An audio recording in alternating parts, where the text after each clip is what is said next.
Callista threw her shrimp across the table. It landed with a wet orange thud against the cream wallpaper, a perfect little comma of seafood grease. "You'll never belong here," she yelled.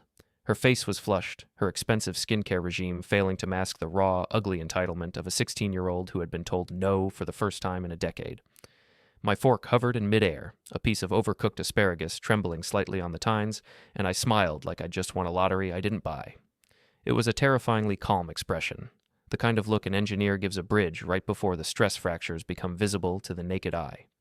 Before we dive deeper into this story, I have one small request. Please subscribe, drop a like, comment, and hit that hype button to boost this channel so more people can discover these incredible Reddit stories. "The wallpaper is silk, Callista," I said, my voice as smooth as a fresh sheet of drafting paper. "I believe the cleaning bill alone will cost more than your weekly allowance. Or rather, the allowance you used to have." Across from me, Lorelei didn't look up from her wine. She swirled the pale liquid in her crystal glass, her movements practiced and elegant.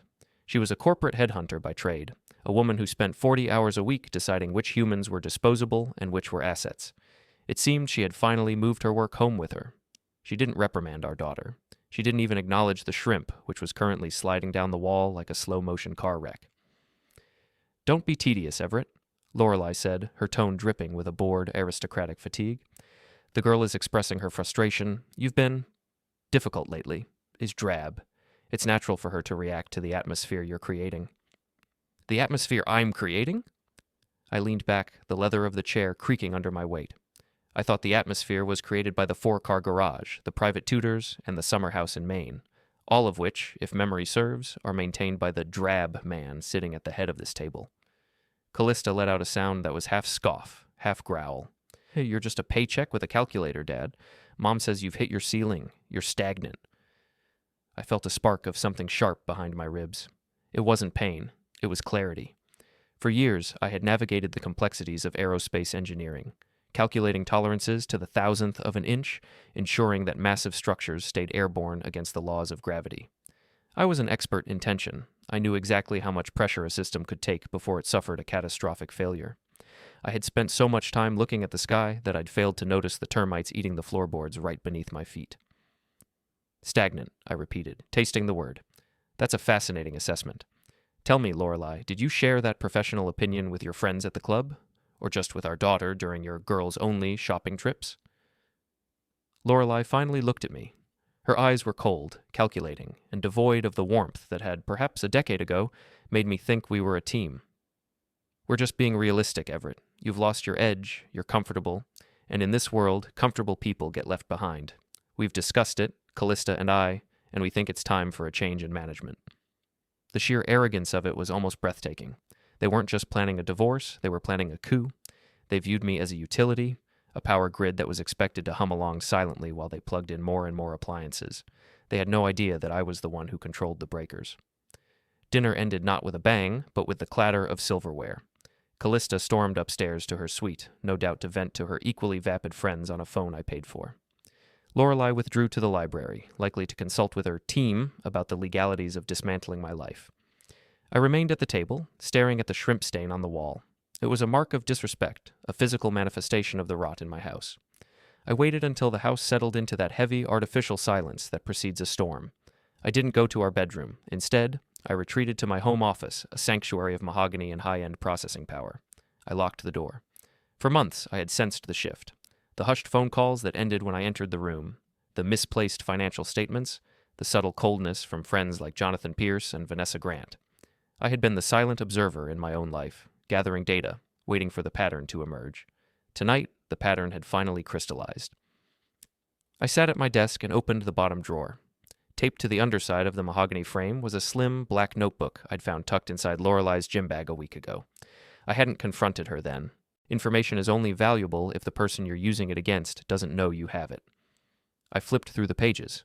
It was all there, written in Lorelei's precise, looping script. It wasn't a diary, it was a manifesto. It detailed Phase 1, asset liquidation. There were notes on my retirement accounts, the equity in the house, and a list of allies who were helping her facilitate a clean break. Jonathan, my former partner, had apparently been advising her on how to undervalue my stake in our old firm. Vanessa had been scouting apartments for Lorelei, expensive ones, using my credit history as a guarantee. Even Hannah, my own lead analyst at work, had been feeding Lorelei information about my upcoming contract bonuses. They weren't just leaving, they were stripping the plane for parts while it was still at 30,000 feet. Stagnant, I whispered to the empty room. I felt a surge of cold, electric energy. It was the same feeling I got when a complex simulation finally balanced out. I opened my laptop. The screen's glow reflected in my glasses, masking my eyes in twin rectangles of white light. My fingers hovered over the keys. I was an architect of systems. I understood how things were built, which meant I understood exactly where the keystone sat. If you pull the keystone, the entire arch doesn't just sag, it ceases to exist. I logged into our primary wealth management portal. Lorelei assumed she had the upper hand because she had spent the last year moving small amounts of money into a private account. She thought she was being clever, but she was playing checkers against a man who designed orbital trajectories. I looked at the joint savings, the in case of emergency fund. It was a substantial sum, meant for a future that no longer existed. With a few keystrokes, I initiated a transfer to a blind trust I'd established in the Cayman Islands 3 years ago as a tax hedge. Lorelei wouldn't see the transaction for 48 hours, but the funds were already in flight. Next, I moved to the credit cards. The Black Card, the Platinum, the store accounts at various boutiques that catered to Callista's expensive whims. I didn't just cancel them. That would be too loud. I lowered the limits. I set the maximum spend to $50. I wanted the humiliation to be incremental. I wanted them to feel the walls closing in, one declined transaction at a time. I felt a flicker of sarcastic amusement. Lorelei had called me a paycheck with a calculator. She was about to find out what happens when the calculator starts subtracting. I navigated to the private school's Bursar portal. Callista's tuition for the upcoming semester was due in 3 days. I had the automated payment scheduled. I clicked cancel. Then I went to the insurance portal. The SUV Lorelei drove, the one she insisted on because it projected the right image at her firm, was a lease in my company's name. I filed the paperwork to return the vehicle due to restructuring. The betrayal from my friend stung, but in a way that felt like a sharpening stone against a blade. Jonathan Pierce had been my best man. Now, according to Lorelei's notes, he was helping her secure my intellectual property for a rival firm. I pulled up Jonathan's personal server address. We had shared a cloud for years during our partnership. He thought he'd locked me out after I left the firm. He was wrong. I hadn't just left a back door. I'd built the entire house. I spent the next 3 hours weaving a digital web. I didn't delete anything. I didn't steal. I simply reorganized. I diverted streams of data, altered permissions, and set logic bombs that would trigger at the precise moments of my choosing. It was a masterpiece of nonviolent sabotage. By the time I was finished, Lorelei and her cabal of betrayers would find themselves in a world where nothing worked the way it was supposed to. Their phones would glitch, their access codes would fail, and their reputations, the things they valued most, would begin to fray at the edges. I closed the laptop and sat in the dark. The house was silent again, but it was a different kind of silence. It was the silence of a fuse burning toward a crate of dynamite. I thought about Callista's face when she threw that shrimp. I thought about the sheer, unearned confidence she had displayed, fueled by a mother who taught her that people were ladders. I wasn't just doing this for revenge. I was doing it as a lesson. They wanted a change in management. They were about to get a masterclass in how a system truly operates. Thoughts, na? I stood up and walked to the window. The suburban street below was lined with perfect houses, each one a monument to a certain kind of middle-aged success. It all looked so stable from the outside, but I knew the truth. Everything is under tension. Everything has a breaking point. I heard a floorboard creak in the hallway. A shadow passed under the door. Lorelei. She was probably heading to the kitchen for a glass of water, feeling triumphant, feeling like she had finally put the drab engineer in his place. She had no idea that she was already walking through the ruins of her plans. I smiled again. It was a small, tight movement of my lips. Tomorrow would be the first day of their new reality. Tomorrow the credit cards would fail. Tomorrow the allies would start to receive confusing emails. Tomorrow the paycheck with a calculator would become the architect of their fall. I walked to the door and unlocked it. I didn't need to hide anymore. The first move had been made and the momentum was entirely on my side. As I stepped out into the hallway, I saw Lorelei standing by the stairs. She looked at me, her expression one of mild annoyance, as if I were a ghost that refused to stop haunting its own house. "Still awake, Everett?" she asked, her voice light and mocking. "Planning your next boring project?" "You could say that," I replied. I walked past her, the scent of her expensive perfume cloying in the air. "I'm just finishing up some structural analysis. It turns out the foundation of this house is much weaker than I thought. I've decided to let it collapse." She laughed, a sharp, tinned sound. Always so dramatic. Go to bed, Everett. You have a long day of being unremarkable tomorrow. You have no idea, I whispered to the back of her head. I went to the guest room and lay down on the pristine, unused bed. I didn't feel tired. I felt focused. I felt alive in a way I hadn't in years. The betrayal had been a gift, really. It had stripped away the layers of obligation and habit, leaving only the cold, hard logic of the engineer. As I closed my eyes, I visualized the timeline. The mall trip tomorrow afternoon, the tuition timeline, the meeting Jonathan had scheduled with his board. The dominoes were lined up. All I had done was give the first one a gentle, calculating push. The fracture was complete. Now I just had to watch the pieces fall. I drifted into a light, expectant sleep, the sarcastic commentary of my inner monologue finally falling silent as the plan took over. They thought I didn't belong here? They were right. I belonged somewhere much higher, looking down at the wreckage I was about to create. The morning sun hit the breakfast nook with a surgical precision that felt entirely too cheerful for a house currently undergoing a structural collapse. I sat at the granite island, sipping coffee that tasted like burnt plastic in victory. Lorelei swept into the room, draped in a silk robe that cost more than a mid-sized sedan's engine. She didn't look at me. She looked through me as if I were a particularly transparent piece of furniture that had outlived its aesthetic utility. Callista and I are heading to the city this afternoon, Lorelei said, tapping her phone screen with a manicured nail. She needs several things for the winter formal, and I have a lunch with Vanessa at the terrace. Don't expect us for dinner. We'll likely stay late for the gallery opening. Have a wonderful time, I said. I didn't look up from my tablet. I was busy reviewing a series of automated alerts. The transfer to the offshore trust had cleared the first security gate. The in case of emergency fund was now a ghost in the machine. You're being remarkably pleasant today, Everett, she noted, her voice sharpening with suspicion. It's a refreshing change from your usual dour silence. Did you finally get that promotion at the firm? I've reached a new level of understanding, I replied, offering a thin, cryptic smile. You could say I've finally aligned my personal objectives with my environmental realities. She snorted, a delicate sound of derision, and turned her attention back to her messages. Whatever. Just make sure the gardener actually trims the hedges this time. The neighbors are starting to talk about the state of the Wilde estate. I'll see to it that everything is trimmed to the appropriate length, I promised. As she left the room to prepare for her day of conspicuous consumption, I initiated the second phase of the morning's digital housekeeping. I logged into the private school's Bursar portal one last time. The payment status for Callista's upcoming term sat at pending cancellation. I clicked the final confirmation. A little spinning wheel appeared, a digital hourglass counting down the end of her social standing. Then the green check mark. It was done. By Monday morning, Callista Wilde would be a persona non grata in the halls of St. Jude's. Next, I accessed the premium concierge service associated with Lorelei's preferred line of credit. I didn't cancel the service. That would have alerted her too soon. Instead, I updated the authorized user preferences. I flagged her account for enhanced security verification due to suspected fraudulent activity. Any transaction over $50 would now require a secondary verification code sent to a device she no longer had access to.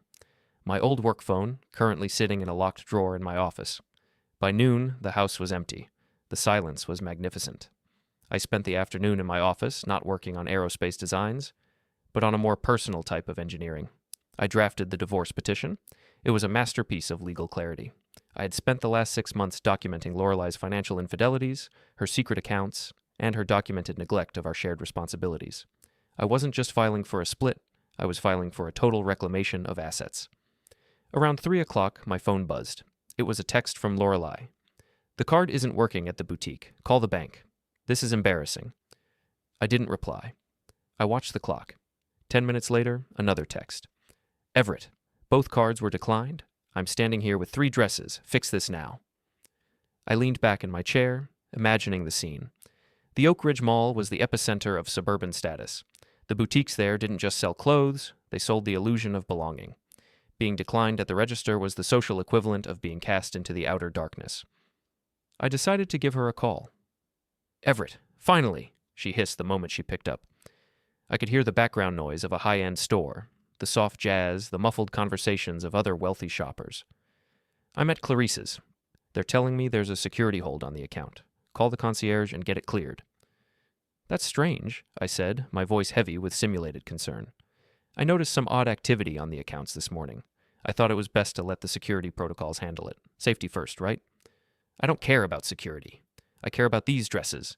Callista is already having a meltdown because her card wouldn't work at the cafe. This is humiliating. Humiliation is a powerful motivator, I said. Perhaps it's a sign that we've been overextending ourselves. After all, you did say I was stagnant. Maybe the finances are just reflecting my new drab reality. There was a long silence on the other end of the line. I could almost hear the gears turning in Lorelei's head. She wasn't a stupid woman. She was just an arrogant one. The realization was starting to dawn on her that the utility had developed a mind of its own. "What did you do, Everett?" she asked, her voice dropping to a low, dangerous whisper. "I'm just managing the systems, Lorelei, making sure everything is sustainable. Why don't you and Callista come home? We can talk about the new budget over a nice, modest dinner." She hung up without another word. I didn't wait for them to return. I had an appointment at the school. The bursar's office was a shrine to mahogany and quiet wealth. Mr. Henderson, a man whose suit probably cost more than my first car, looked up with a strained expression of professional courtesy as I entered.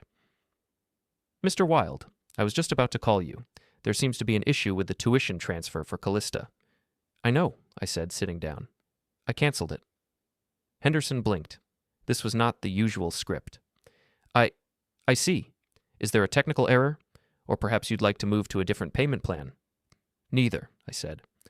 "I've decided that St. Jude's no longer aligns with our family's current financial trajectory. Since the enrollment is contingent on the deposit, I assume her place in the junior class is now vacant?" "Well, yes, but we are only days away from the start of the term. This is highly unusual. Does your wife know?" "My wife is currently discovering several unusual things today," I said. "I'm sure she'll catch up eventually. In the meantime, I'd like to settle any remaining incidental fees with this check." I slid a check across the desk for the exact amount of her lab fees and library fines. Not a penny more. As I walked out of the school, I felt a lightness in my step. The structures I had built for them, the safety nets, the social ladders, were being dismantled one bolt at a time. It wasn't about cruelty, it was about equilibrium. They wanted a world without my stagnant influence. I was giving it to them. I arrived home just as Lorelei's SUV pulled into the driveway. She didn't park it, she abandoned it in the middle of the pavement. Callista climbed out of the passenger side, her face a mask of tear-streaked rage. She was clutching a shopping bag that was clearly empty. "You ruined it," Callista screamed as soon as she saw me standing on the porch. Everyone saw. The girl from my chemistry class was right behind us. She saw the clerk take the card away. "It's called a credit limit, Callista," I said calmly. "It's a fundamental concept in economics. You might want to pay more attention in school, or you would, if you were still going." Lorelei slammed the car door and marched up the path. She looked like she wanted to strike me, but she held herself back, her hands trembling with suppressed fury. "You canceled the tuition?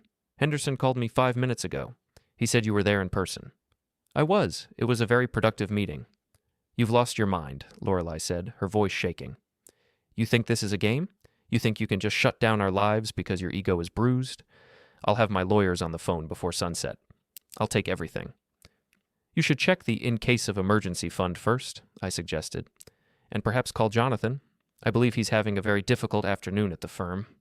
Lorelei's face went pale. The mention of Jonathan Pierce was the final piece of the puzzle. She realized then that I hadn't just found out about the money. I had found out about the betrayal. "You think you're so smart," she spat. "You're just a small man who's afraid of losing control." "Control is an illusion, Lorelei. I'm just an engineer. I'm interested in the truth of how things work. And right now, the truth is that you're standing in a house you can't afford, driving a car that's being repossessed tomorrow, and tuition-free for a daughter who doesn't have a school." Callista let out a fresh wail of despair and ran into the house. Lorelei stayed on the porch, staring at me with a look of pure, unadulterated hatred. It was the most honest look she had given me in years. "This isn't over," she said. "I know," I replied. "We're only in the first act." I walked past her into the house and headed straight for the kitchen. I was hungry. I opened the refrigerator and found it stocked with the expensive, organic delicacies Lorelei favored. I took out a jar of truffle-infused mustard and a package of artisanal ham. I spent the evening in the living room, reading a book on fluid dynamics, while the sounds of a domestic war raged upstairs. I could hear Lorelei on the phone, her voice rising in pitch as she discovered that her allies were suddenly unavailable or equally compromised. I heard Callista slamming doors and throwing things, no doubt more seafood or perhaps some of the expensive electronics I had already remotely deactivated. At one point, Lorelei came downstairs, dressed for her gallery opening. She looked haggard, the stress of the afternoon having aged her a decade in a matter of hours. "Vanessa isn't answering," she said, almost to herself. "And the car?" The concierge said the lease is being terminated for non-compliance. "I told you," I said, not looking up from my book. "Restructuring." "I'm going to Vanessa's," she said, grabbing her purse. "I'm not staying here with you." "The SUV might not start," I cautioned. "I updated the GPS and security firmware this afternoon. It's set to valet mode only. It won't go more than 5 miles an hour, and it won't leave the neighborhood." She stared at me, her mouth hanging open. The realization of the technical cage I had built around her was finally sinking in. She wasn't just losing her money, she was losing her agency. "You're a monster," she whispered. "No," I said, finally looking at her. "I'm just an architect, and you're the one who decided to live in a house built on sand." She turned and ran for the door. I heard the engine of the SUV groan to life, followed by the frustrated honk of a horn as the vehicle's software restricted its movement. She didn't even make it to the end of the driveway before she gave up and came back inside, her heels clicking angrily on the pavement. I went back to my book. Later that night, I went to the kitchen for a glass of water. I found Callista sitting at the table, staring at the shrimp stain on the wall. It was still there, a greasy reminder of her outburst. "I hate you," she said, her voice flat and hollow. "I know," I said. "But you'll find that hatred is a very poor substitute for a college fund." I went back to the guest room and locked the door. I checked my laptop one last time. The alerts were pouring in. Jonathan Pierce had been locked out of the firm's main server. Vanessa Grant's personal credit score had just taken a mysterious 50-point hit due to unreported liabilities I had uncovered in her public filings. Hannah Cole's internal work emails, the ones where she discussed my bonuses with Lorelei, had been inadvertently CC'd to the head of human resources. The dominoes were falling faster than I had anticipated. It was a beautiful, logical progression. I lay down and watched the shadows of the trees dance on the ceiling. The first layer of revenge was complete, or I had stripped them of their comfort and their arrogance. I had shown them the fragility of their world. But this was just the beginning. The real work, the psychological dismantling of the people who had tried to erase me, was yet to come. In the morning, the lawyers would call. In the morning, the friends would start to panic. In the morning, the world would see the Wilde family for what it truly was, a collection of beautiful masks hiding a void. I was the only one who knew what was behind the curtain, and I was the only one with the key. I fell asleep to the sound of Lorelei sobbing in the hallway, a low, rhythmic sound that was the most honest thing she had produced in years. It was the sound of a system failing. It was the sound of progress. The city skyline at 8 in the morning looked like a giant glass and steel bar chart of human ambition. From my vantage point in a quiet cafe across from the Pierce & Associates headquarters, I watched the morning rush with the detached interest of a biologist observing a petri dish. I was nursing a black coffee, no sugar, no cream, just the bitter clarity of caffeine, and waiting for Jonathan Pierce to realize that his world was no longer operating under the standard laws of physics. Jonathan was a man who believed that loyalty was a variable you could solve for in a spreadsheet.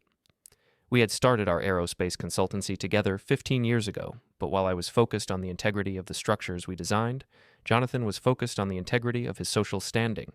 He had spent years siphoning my technical innovations into his own portfolio, and according to the notes in Lorelei's Black Book, he had been the primary architect of my planned financial erasure. He had promised Lorelei a lucrative position at his new firm once I was stabilized, a euphemism for being left with nothing. I pulled out my phone and checked the internal server logs I had accessed the night before. At exactly 8:15 a.m., Jonathan would attempt to log into the Project Icarus folder, a collection of high-value patents and blueprints that represented my life's work. He intended to sell them to a competitor under a shell company. At 8:16 a.m., I saw him through the glass front of his building. He was pacing near his corner office window, a phone pressed to his ear, his free hand gesturing wildly. Even from across the street, his panic was palpable. He had found the Project Icarus folder, but instead of the blueprints, he would have found a series of high-resolution images of the shrimp stain on my dining room wall, followed by a detailed list of his own offshore bank account numbers. I took a slow sip of coffee. Sarcasm is often the only honest response to a world built on artifice.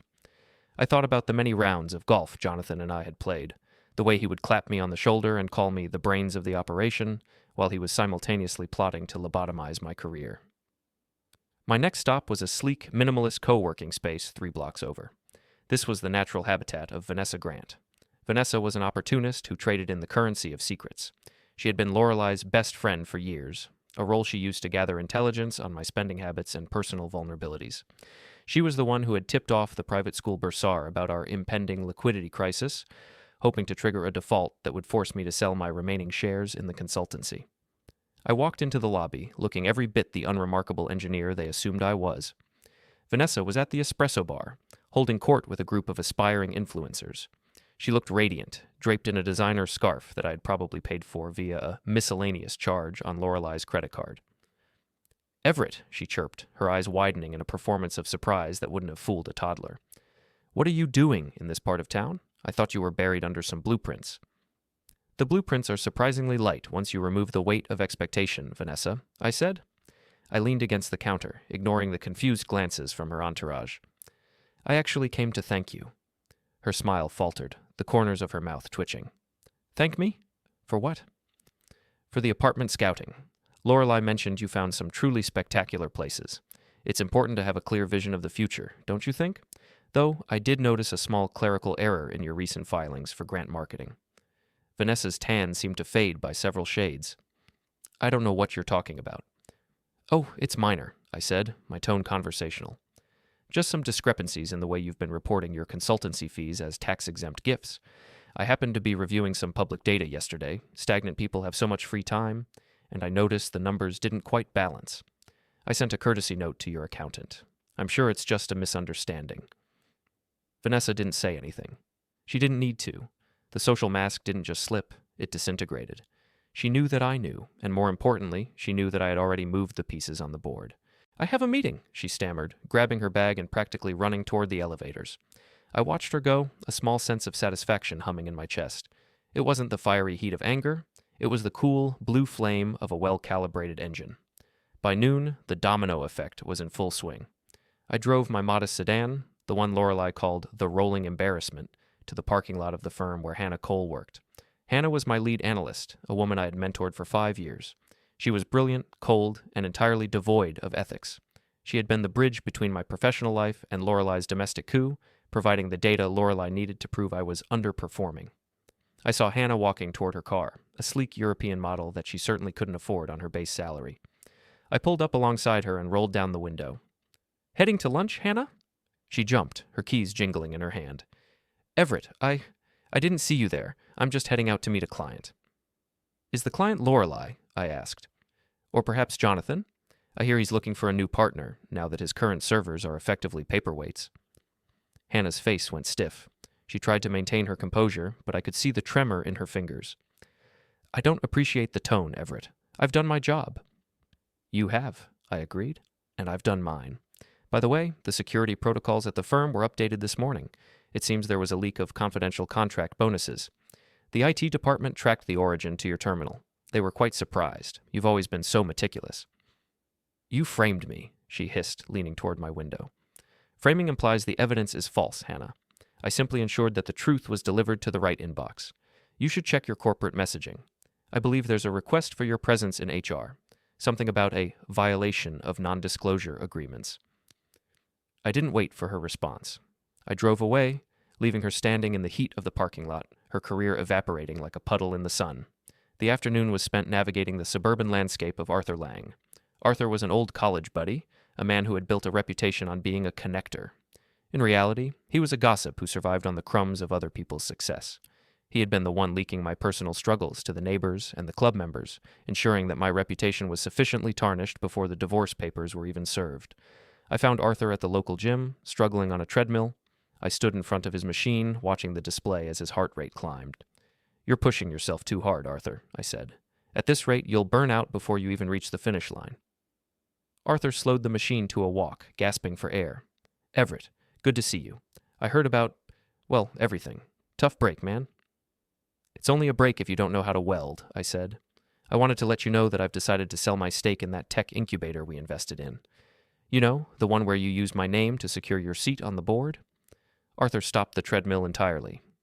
"What? You can't do that. That's my primary leverage for the new startup." "Technically, the leverage was based on my intellectual property guarantee," I explained, leaning in so only he could hear me, "which I revoked 10 minutes ago. Since you were so helpful in telling everyone how unstable I've become, the board agreed that removing my association was the best course of action. Unfortunately, that means your seat is also unstable. Arthur's face turned a mottled purple. You're ruining me. Over a few rumors? Not rumors, Arthur. Logistics. You traded something you didn't own, and now the owner is taking it back. I walked out of the gym, the air outside feeling crisp and clean. The four of them, Jonathan, Vanessa, Hannah, and Arthur, had all operated under the assumption that I was a passive element in my own life. They had viewed my patience as weakness and my silence as consent. They were learning, with painful clarity, that a structural engineer is most dangerous when he's quiet. I returned home to find the house in a state of silent tension. Lorelei was in the kitchen, staring at a stack of legal documents that had been couched in the mail. She looked at me as I entered, her eyes red-rimmed but her jaw set in a line of desperate defiance. I spoke to Jonathan, she said, her voice brittle. He's hysterical. He says you've destroyed his firm's reputation in a single morning. I haven't destroyed anything, I said, opening the fridge to find a bottle of sparkling water. I've simply removed the structural supports. If the building falls, it's because it wasn't built to code. And Vanessa? She's saying you're stalking her. I'm merely a concerned citizen highlighting some accounting errors, I said, popping the cap on the bottle. Sarcasm aside, Lorelei, you should really choose your friends more carefully. They seem very prone to crisis. Lorelei stepped toward me, her hands clenched at her sides. You think you've won? You've made everyone hate you. You're alone, Everett. No one is on your side. I've spent 15 years being supported by people who were actively trying to dismantle me, I said, my voice dropping to a calm, terrifying level. Being alone is a significant upgrade. At least now, I know exactly where the pressure points are. I walked toward the stairs, but stopped and turned back to her. Oh, and by the way, I intercepted a communication today. It seems Jonathan was planning to leave you out of the Icarus deal entirely.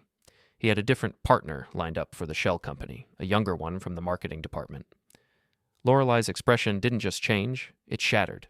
The one thing she had relied on, the promise of a new, better life with her co-conspirator, was revealed to be just another layer of the betrayal. He wouldn't, she whispered. He would. He is. Or rather, he was, before I locked the vault. It seems your change in management was actually just a reorganization of your own exploitation. I left her standing there, the realization of her total isolation sinking in. I went to my office and sat at the desk. I pulled up a final window on my computer. It was a live feed of a courier service. A package was currently being delivered to the office of the district attorney. A detailed dossier on the consulting fees Jonathan had been paying to various local officials to bypass zoning laws for his new developments. I hadn't just targeted their money or their jobs, I had targeted their connections to each other. By revealing Jonathan's betrayal to Lorelei, and Hannah's incompetence to the firm, and Vanessa's fraud to her accountant, I had ensured that they would turn on one another like starving wolves.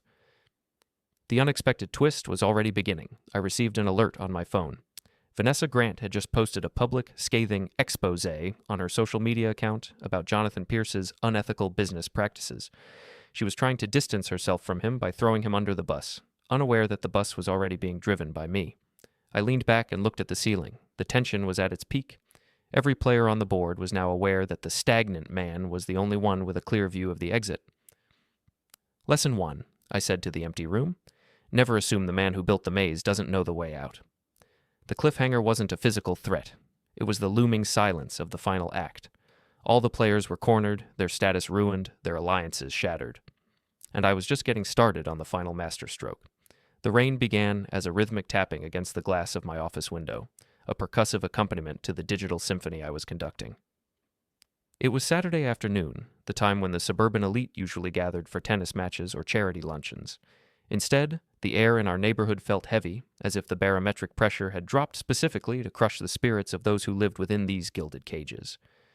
I watched from behind my monitor as a silver sedan pulled up to the curb 3 houses down. It was Hannah Cole's car. She wasn't supposed to be here.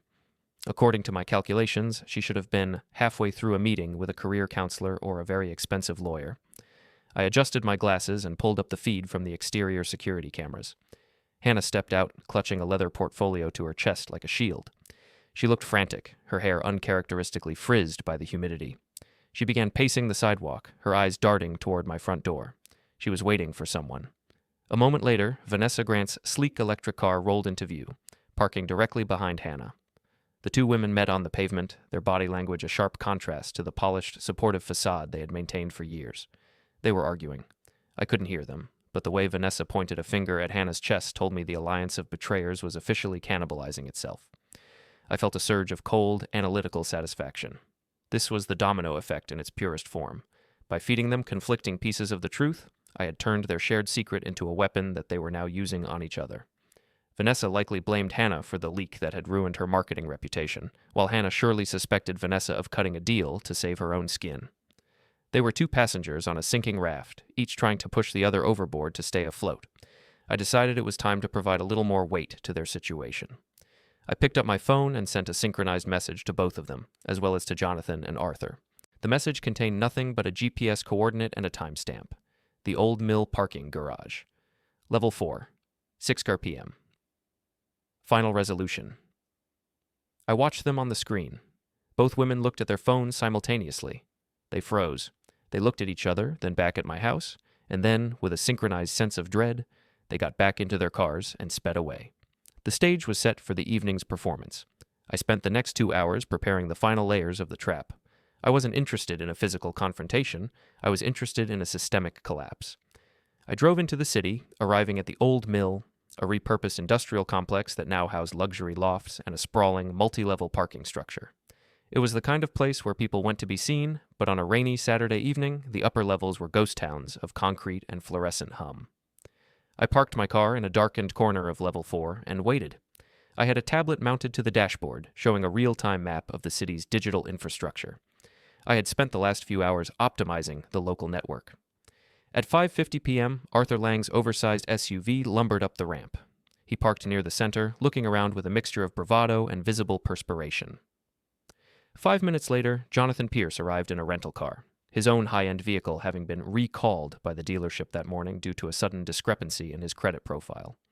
Finally, Vanessa and Hannah arrived together, their shared desperation apparently having forced a temporary truce. They all gathered in the center of the garage, huddled together under the flickering lights. They looked small against the vast brutalist architecture of the space.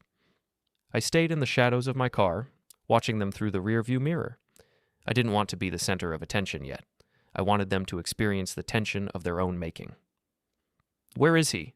Jonathan's voice echoed through the garage, sounding thin and strained. "Everett, stop playing these games."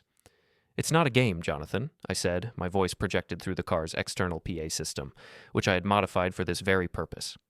The sound was disembodied, coming from every corner of the concrete chamber. "It's a performance review, and unfortunately the metrics are quite disappointing."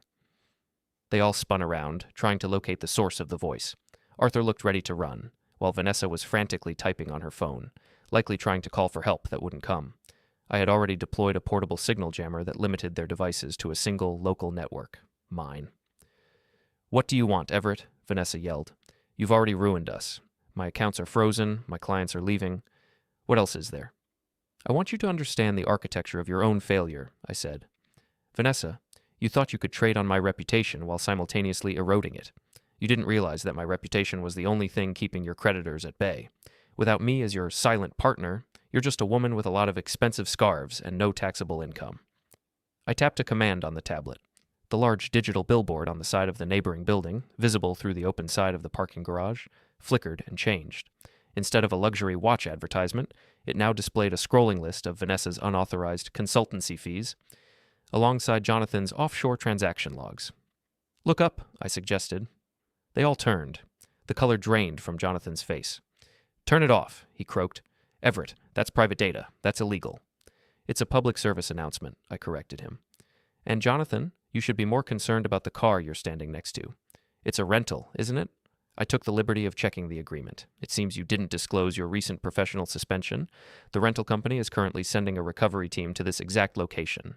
They should be here in about 10 minutes. Jonathan let out a sound of pure frustration. He turned on Hannah. You were supposed to handle the internal logs. You told me he was stagnant. You told me he wasn't looking." "He wasn't," Hannah shrieked. "I checked his terminal every day. He was just doing his designs." "I was doing more than designs, Hannah," I said, my voice calm and rhythmic. "I was building a mirror. Everything you did to me, you were actually doing to yourselves. I just made sure the reflections were accurate." Arthur stepped forward, his hands raised in a gesture of pathetic supplication. Everett, come on. We're old friends. I just got caught up in the momentum. Lorelei. She's very persuasive. She said you wouldn't even notice.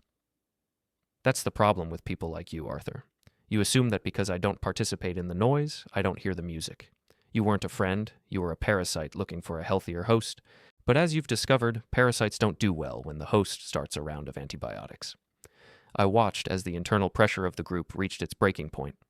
Vanessa turned on Arthur, blaming him for the neighborhood gossip that had alerted her creditors.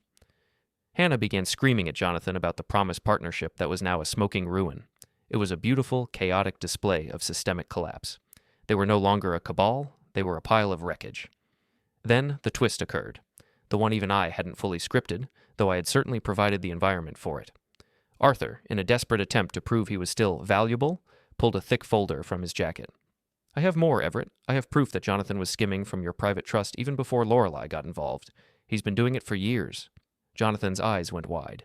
You idiot. If you reveal that, we all go down.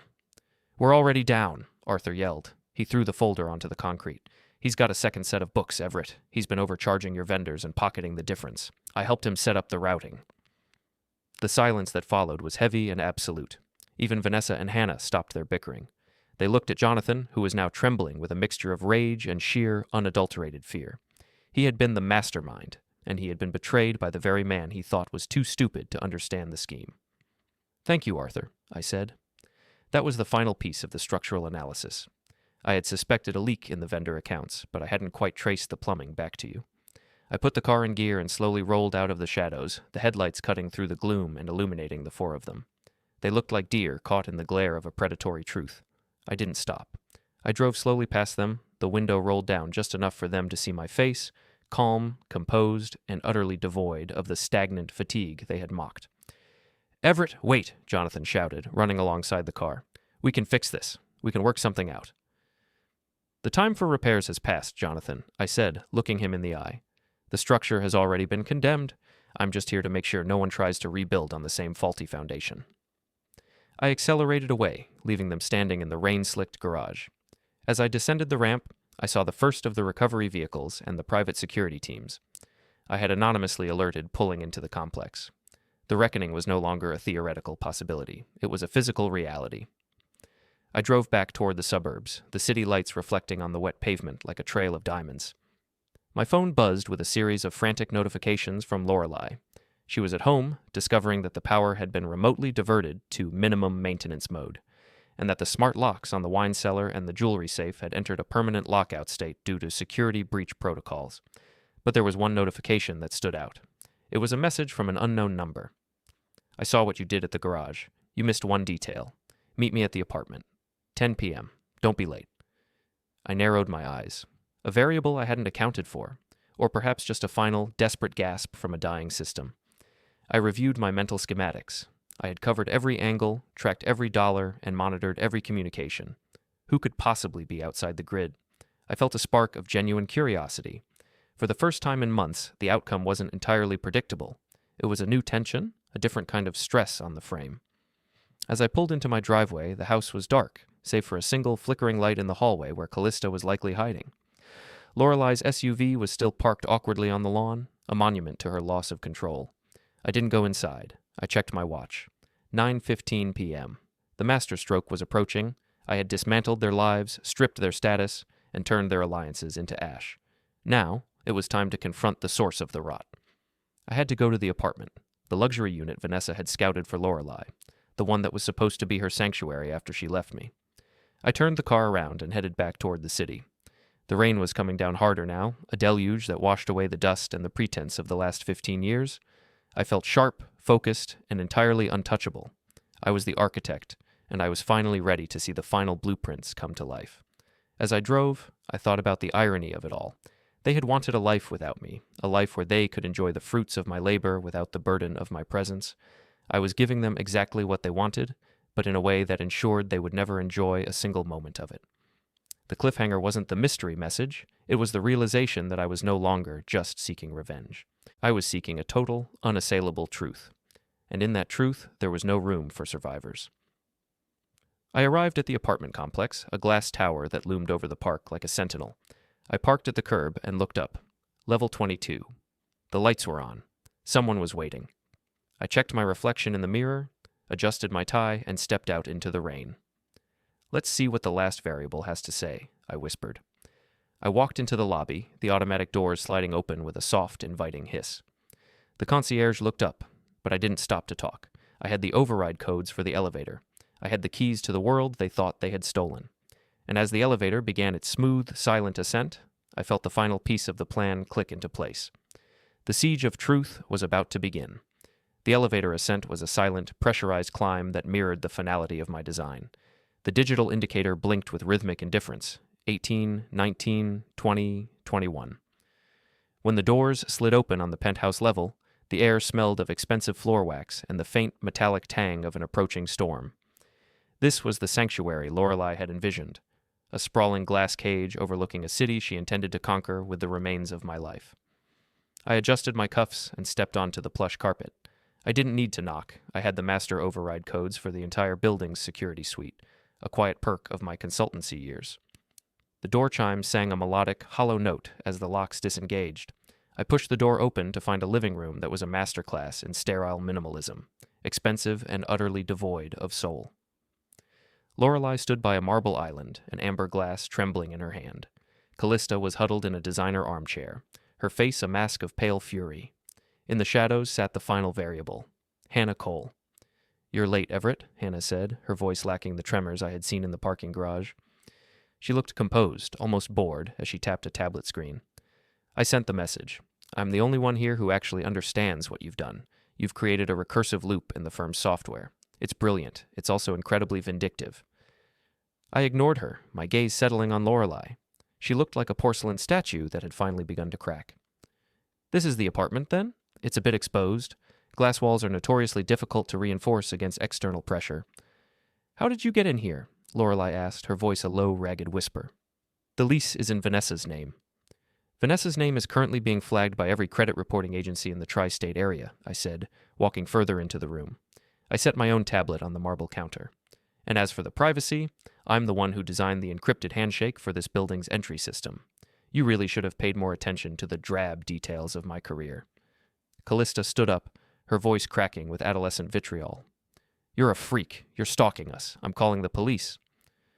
"The police are currently occupied, Callista," I said. "They're reviewing anonymous tips regarding the Project Icarus data breach and misappropriated consultancy fees.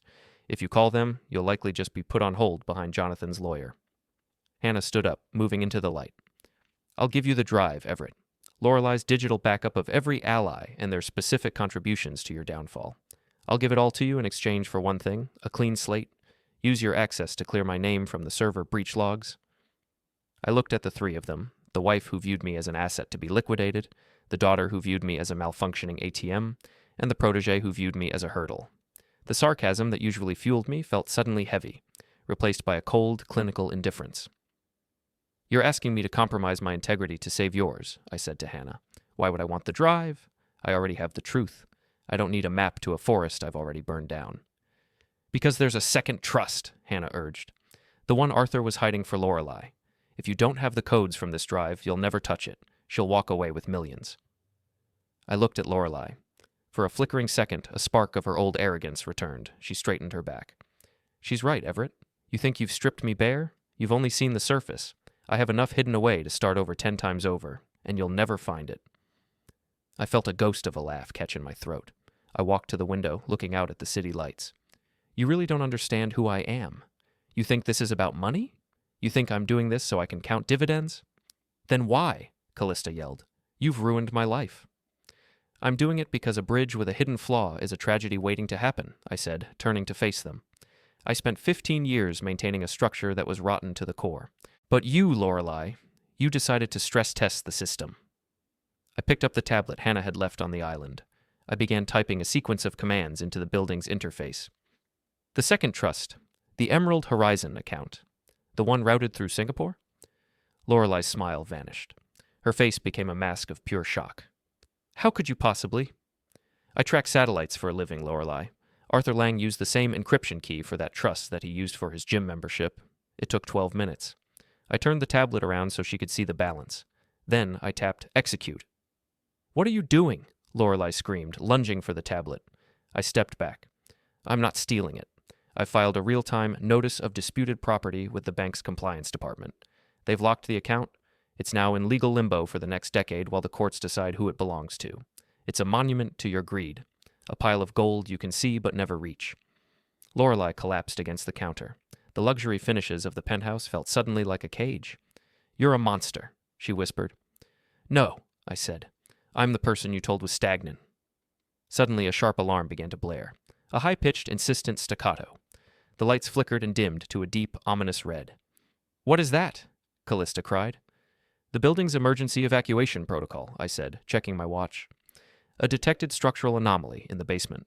The elevators are being grounded, the stairwells are the only way out. 22 floors is a long walk, especially when carrying so many secrets. I'd suggest you start now. I picked up my coat and walked toward the door. I could hear them scrambling behind me, panicked voices echoing as the automated security began locking the unit. I reached the stairwell and began the descent. By the time I reached the ground floor, the first emergency vehicles were arriving, not for a collapse, but for the anonymous report of high-stakes financial fraud on the 22nd floor. I walked out into the rain, the cool water washing over me like a benediction. I headed toward the downtown civic center, where the city's major news ticker wrapped around the Commerce building. It was nearly midnight. My phone vibrated. It was a call from Arthur Lang. Everett, the news? They're calling it the Icarus scandal. My name is all over the report. You've ruined me. Logic is a persistent thing, Arthur, I said, leaning against a damp stone planter. When you create a paper trail of betrayal, you shouldn't be surprised when someone follows it. I didn't leak anything that wasn't already true. I ended the call and blocked his number. I looked up at the ticker. The headlines began to scroll in glowing amber. Local firm under investigation for intellectual property theft. Then, prominent socialite linked to offshore irregularities. Lorelei's name appeared next, a glowing neon brand that would follow her for the rest of her life. I watched a black town car pull up to the curb nearby. Vanessa Grant stepped out, shivering. Her poise was gone. You're here, she said. I knew you'd be here to watch. It's a significant milestone, Vanessa, I said. I've spent my life building things that are meant to last. It's only fair I appreciate something that is finally being demolished. They took my car, Everett. The bank said the patents I claimed as assets were actually yours. They're calling it fraud. It is fraud, Vanessa. You thought the engineer was too busy to notice the theft. You were wrong. She didn't scream. She just got back into the car and drove away into the shadows. I checked my tablet one last time. The news ticker above me suddenly accelerated, the letters turning a bright, insistent red. Multiple arrests expected in Pierce Wilde embezzlement case. My phone buzzed with a message from Callista. Dad, please, Mom is being taken to the station. They won't let me stay in the apartment. Please pick me up. I looked at the message, thinking of the grease stain on the silk wallpaper and the contempt in her voice. I typed a reply. There is a public shelter 3 blocks from the station. I've made a donation in your name. It's a safe place to learn about the value of $1. Your documents are in a locker at the bus station. The key is in the mailbox at the house. Good luck, Callista. I hit send and then factory reset my phone. I watched the screen go black, then white, returning to clean, empty settings. I snapped the SIM card and dropped it into a bin. I was no longer a provider, a husband, or a victim.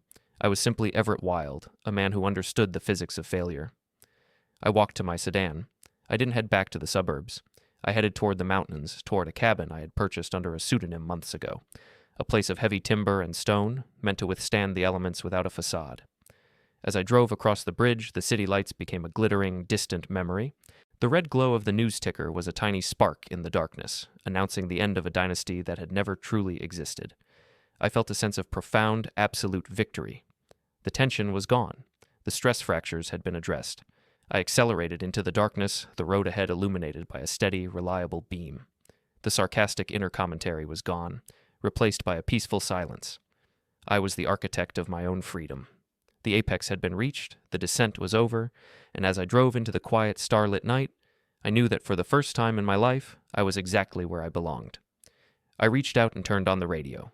A soft, classical piece began to play, the notes as clear and precise as a well-drawn line.